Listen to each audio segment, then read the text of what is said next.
Well, my very first panic attack on the air happened in my first job in Toronto on Sun TV, and it was, I mean, it was a shock. I had never experienced something like that, and it was live on the air. Luckily, not a lot of people watched, and also it really just preceded the era of YouTube and Twitter, where these things would have just made the rounds. I mean, a couple of years later, and it would have that would have lived forever.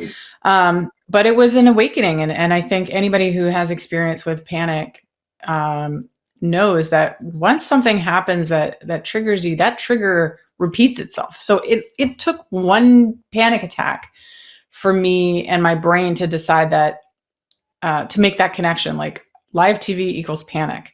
And so, I didn't have another full-blown panic attack on the air, but it became so crushing anxiety-wise to get on the air after that I thought, okay, well, either my career is going to be over before it starts, or I'm going to have to do something about this.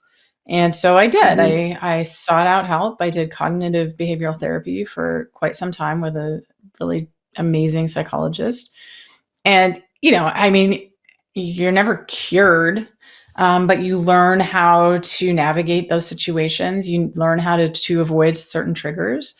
You learn that you're not going to die in that moment. I mean, you learn just a lot. And I also learned that I had been having panic attacks, at earlier points in my life, that I was prone to anxiety. And so you just kind of develop a little bit of a toolbox. And so it's something that has never disappeared. I've always struggled with nerves and managing that. And so, it's a constant exercise. But I meditation helps, and just certain things that I make sure that I do. Sleep helps. Not having a ton of caffeine before I go on the air helps. And Ron and I have had this conversation. I mean, he's an anxiety sufferer too. So many of us are. So but I definitely think I couldn't have done it without seeking professional help.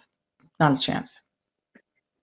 Yeah, that is a big part of it. And, we can't stress that enough, right? I mean, ask for help when there's a problem, reach out, ask for help. And because there is a solution, you will find a solution if you're open to it.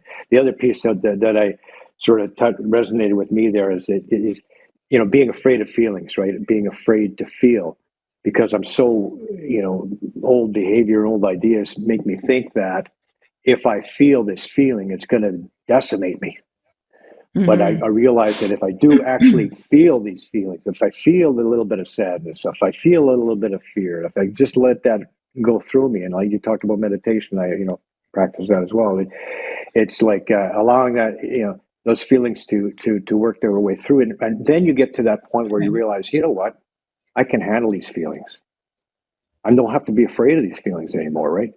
And of course, all that stuff it's related to asking for help, reaching out for help, finding a way, to get through that with a great professional help too is really awesome.